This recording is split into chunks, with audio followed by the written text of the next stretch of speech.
We're at gotomath.com. We're working some calculus.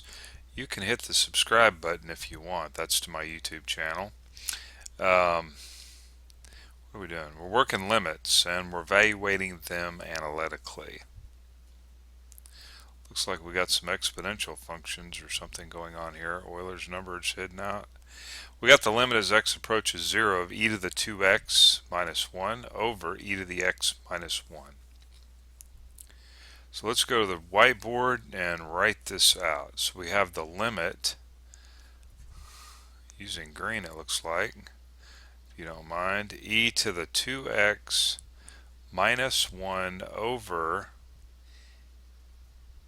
it's over e to the x, almost forgot what the heck I was doing, minus 1. Now, it seemed like something I didn't mention in some of the other earlier problems that,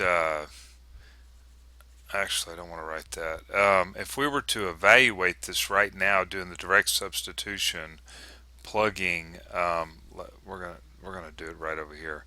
Plugging 0 directly in, we get e to the 0, right? 2 times 0 is 0, minus 1 over e to the 0 minus 1, which is 1 minus 1, and you end up with that, and that's not good. So, alright, so what we're going to want to do here is hopefully we can factor the top, and this is actually can be rewritten as e to the x, and the whole thing is squared minus, and we could write this as 1 squared over e to the x minus 1, right?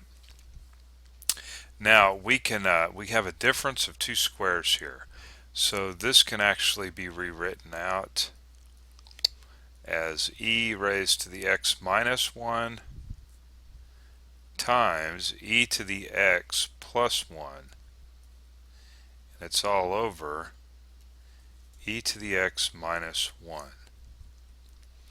And we can, you know what, I'm going to write it up here. I'm not sure how far I'm going to go. Okay, so we can cancel out, we have two like terms here, we can cancel those guys out and go ahead and rewrite this limit.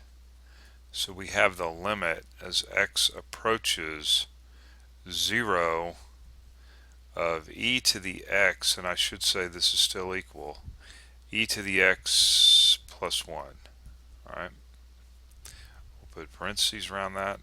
Now we can go ahead and do the direct substitution. We have e to the 0 plus 1, and e to the 0, a number raised to the 0 is just 1, and therefore the answer is 2. So there it is. We did the direct substitution. We got 0 of 0, so that means we need to factor and cancel out some like terms, and that's what we did. We was able to factor the numerator out, cancel out like terms, and then finally do our direct substitution and get a real number in the end, which is 2. And of course I hit the help button, and kind of a little bit of help there. Alright, and this came from section, I guess it came from this button here, section 8. Alright, well, let's click on it. Yeah. Actually, yeah. Button 8. That looks lovely. I guess we'll try that out next. Okay, alright, bye.